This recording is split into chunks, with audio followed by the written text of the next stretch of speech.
আসসালামু আলাইকুম। আজকে আমরা কথা বলবো আমাদের শরীরের অন্যতম একটি গুরুত্বপূর্ণ অর্গান বা অঙ্গ সম্পর্কে, যেটি হচ্ছে দ্য ইয়ার, অর্থাৎ কান।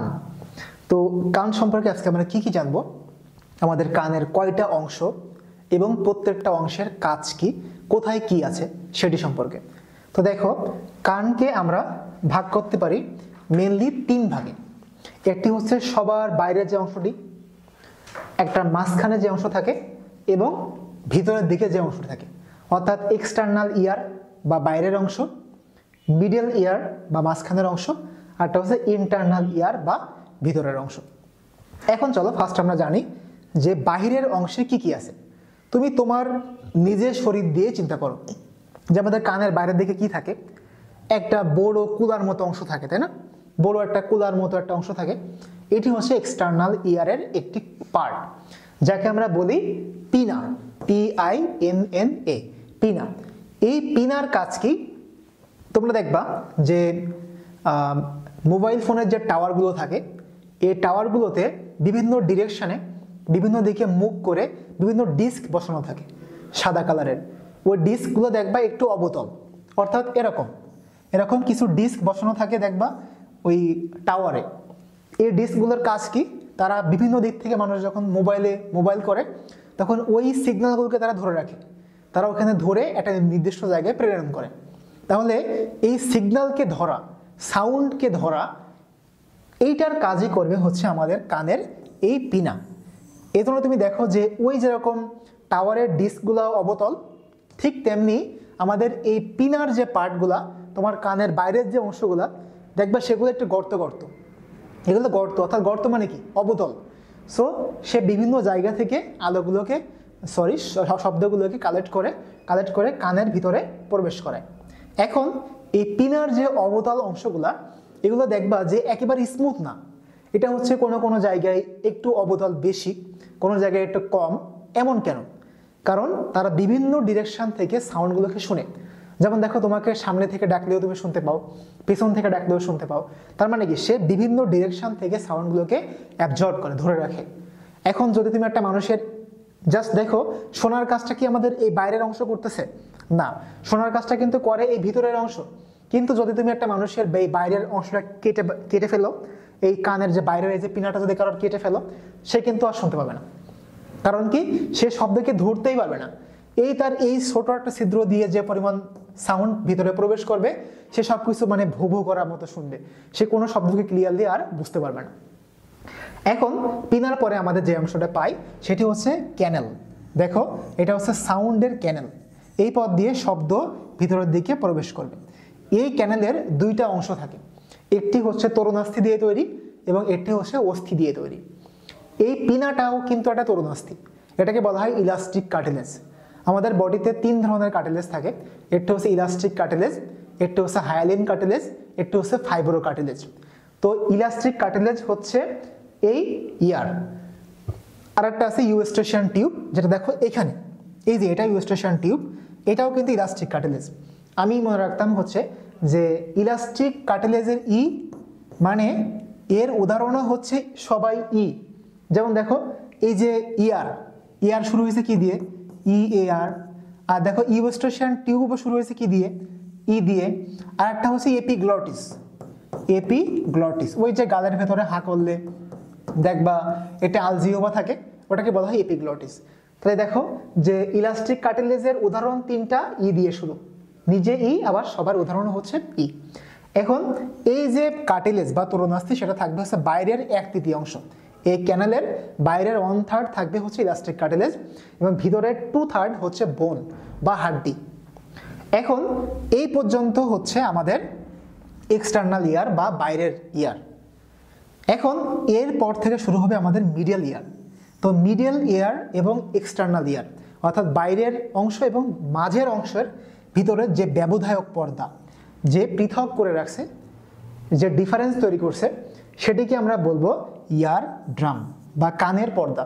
মানুষ বলে না, তোর এক শট দিয়ে কানের পর্দা ফাটাই দিব, তো আসলে কি ফাটাই দেবে? সেটা হচ্ছে এই যে ইয়ার ড্রাম বা কানের পর্দা। এই ইয়ার ড্রামের কাজ কি? তারা হচ্ছে বালজিং, তারা ভিতরের দিকে এরকম অবতল হয়ে থাকে।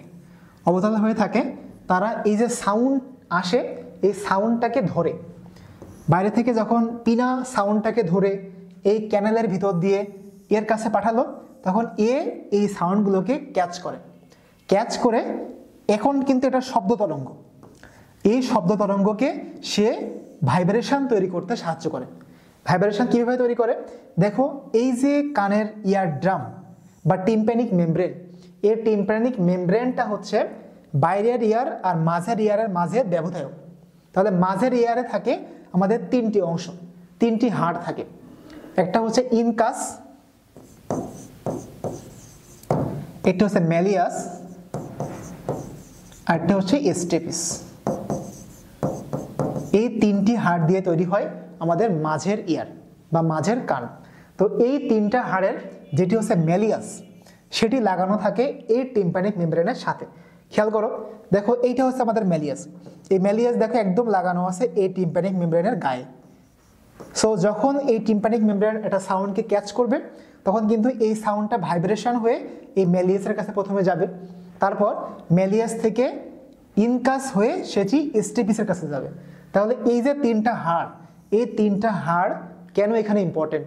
কারণ যে সাউন্ডটি এখানে আসলো সেই সাউন্ডটির ইন্টেন্সিটি আরো বাড়ায় দেয়, অর্থাৎ এই শব্দের তীব্রতাকে সে আরো বেশি এনহ্যান্স করে, আরো বেশি বাড়ায়।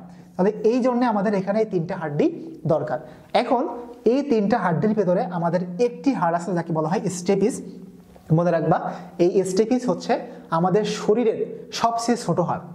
তাহলে আরেকটা প্রশ্ন এসে যায় যে আমাদের শরীরের সবচেয়ে বড় হাড়ের নাম কি? হ্যাঁ, আমাদের শরীরের সবচেয়ে বড় হাড় হচ্ছে ফিমার, অর্থাৎ আমাদের এই কোমর থেকে শুরু করে একদম হাঁটু পর্যন্ত যে হাড্ডিটা থাকে সেটা হচ্ছে আমাদের শরীরের সবচেয়ে বড় হাড়। আর সবচেয়ে ছোট হাড় হচ্ছে এই স্টেপিস। তাহলে এই স্টেপিস দিয়ে আমাদের কিন্তু মধ্যকর্ণ শেষ। তাহলে মধ্যকর্ণের পরে আমাদের কি আসে? অন্তকর্ণ বা ভিতরের ইয়ার, ইন্টারনাল ইয়ার।